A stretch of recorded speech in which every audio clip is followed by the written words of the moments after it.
Chaussures nouées, bâton de marche à la main et unchapia sous pièce, tous les promeneurs sont parés, en route donc vers l'inauguration du chemin de Pauline.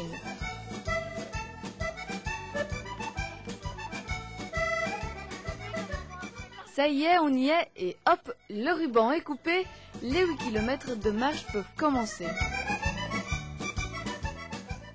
La réhabilitation du chemin de Pauline découle d'une initiative du PCDN, le programme communal de développement naturel, et avait pour principal objectif de relier le Ravel et les sites voisins.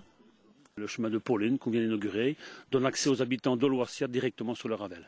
Depuis l'année passée, nous avions le Ravel.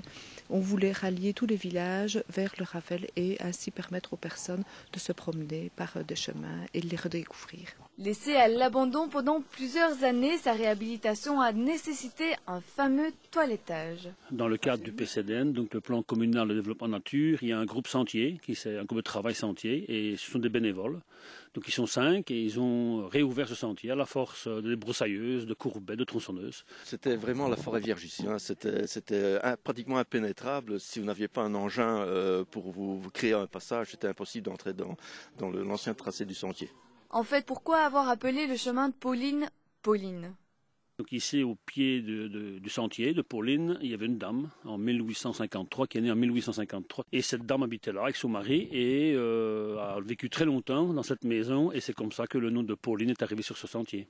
Et je trouve que c'est un peu plus convivial de l'appeler Pauline que de l'appeler chemin vicinal numéro 32. Et les promeneurs dans tout ça, que pensent-ils de la balade? Je trouve ça une très bonne initiative parce que, il y en a dans la région, mais vraiment sur Oloissia, comme ça le dimanche après-midi, le week-end, on peut faire comme ça des petites randonnées, une balade en famille. Et en hiver, c'est très bien, c'est très gai, c'est chouette. Une dernière question pour la route. Il fait pas trop froid? Ça va encore.